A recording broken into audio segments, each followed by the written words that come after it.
अभी इसके पहले हमने क्या देखा कि हाँ, अभाज्य गुणनखंड, ऐसा गुणनखंड जो अभाज्य हो। आइए एक विधि हमने देखी, ट्री मेथड उसको बोलते हैं। जैसे हमारे पास मान लीजिए एक संख्या है 12। कौन सी संख्या है? 12। इस 12 का हमें एक अभाज्य गुणनखंड करना है। समझ रहे हैं कि ऐसे खंड, ऐसी संख्याओं को हम लें। वैसे गुणनखंड मतलब होता क्या है, फिर से जान लीजिए कि ऐसी संख्याएं जिसे हम गुणा करके वो नंबर, वो संख्या हम प्राप्त करें। ठीक है ना? जैसे हमारे पास 12 है तो 12 का कुछ टुकड़ा हम बनाएं, कुछ अंकों का समूह बनाएं जिन्हें हम गुणा करें तो 12 आ जाए। ठीक? वो भाज्य भी हो सकता है, अभाज्य भी हो सकता है, सम विषम दोनों हो सकता है। ठीक? लेकिन हमने कहा कि हमको अभाज्य गुणनखंड करना है। अभाज्य गुणनखंड करने का मतलब केवल यही है कि जब हम लासा निकालेंगे तो उसमें ये काम देगा। ठीक है ना? अच्छा, इसमें अभाज्य गुणनखंड ज्ञात करने के लिए एक मेथड है ट्री में एक गोला इधर एक गोला इधर, मतलब दो लोगों का एक भैया समूह कहते हैं। दो लोग अगर साथ में आ गए, दो अंक, तो वो क्या है? समूह, जोड़ा। क्योंकि दो को हम गुणा करके इसको हम प्राप्त करेंगे। सबसे पहले सबसे छोटी अभाज्य संख्या अगर पूछे तो कौन सी है? 2 है। ठीक है?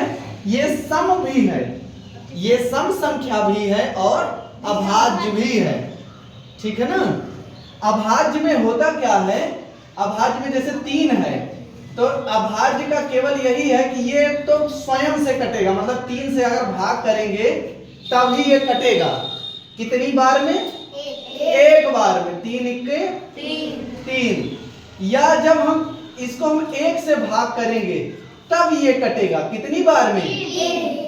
1 तिया 3। ऐसे ही जब जितनी भी ऐसी संख्याएं हैं जिसे केवल वही संख्या काटे या फिर एक काटे, वो क्या है? अभाज्य है। तो अभी ये 2 जो है ये सम संख्या भी है क्योंकि ये 2 से कट जाएगी, और अभाज्य इसलिए है कि 2 और 1 के अलावा कोई इसे काट नहीं सकता। ठीक है ना? तो 2 हो गया, और इस 12 तक पहुंचने के लिए 2 में किससे गुणा करें? 6 से। 6 कैसी संख्या है? ये भाज्य संख्या है। अभी इसको और अभाज्य करना है तो आओ भैया 2 इसका भी निकालते हैं। तो 2 से ये कटेगा कितनी बार? 3। अब इसमें देखिए ये भी अभाज्य है और ये भी अभाज्य है, तो 2 हो गया, यहाँ 2 हो गया और यहाँ 3। तो ये हो गया इनका गुणनखंड, अभाज्य गुणनखंड। ठीक है ना? एक सेकंड, ये हो गया अभाज्य गुणनखंड, और इसे हम कहते हैं अपवर्तक। क्या कहते हैं? अपवर्तक कहते हैं। अब ये अपवर्तक संख्याएं कौन सी हैं? जिसे हम गुणा करें चाहे जिस संख्या से और प्राप्त करें 12। कहने का मतलब इसके गुणनखंड में वो संख्याएं हैं। तो अपवर्तक अगर देखा जाएगा तो यहाँ पर 2 हैं और 3 हैं, क्योंकि दो बार आ गया तो एक बार इसको ले लेते हैं और एक इसमें से, और संख्याएं होती तो और भी हम ले लेते इसके अलावा। ठीक? तो ये संख्याएं क्या हैं? अपवर्तक हैं। लेकिन जब लासा हम निकालते हैं ना, लघुत्तम, लघु जो सबसे छोटा होगा और वो भी 2-3 संख्याओं में, तो उसके लिए अभी हम दूसरा तरीका अपनाते हैं। जैसे संख्या दे दी गई, कौन कौन सी?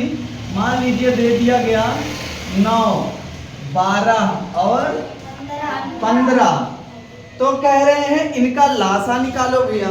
लासा कहने का मतलब वो संख्या बताइए, सबसे छोटी अभाज्य संख्या बताइए जिससे 9 भी कट जाए, 12 भी कट जाए और 15 भी।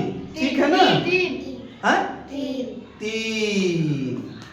कुछ इस तरीके से हम लोग इसके गुणनखंड को जब जानेंगे तभी आगे के जो लासा और मासा हैं वो हम निकाल पाएंगे। ठीक है ना?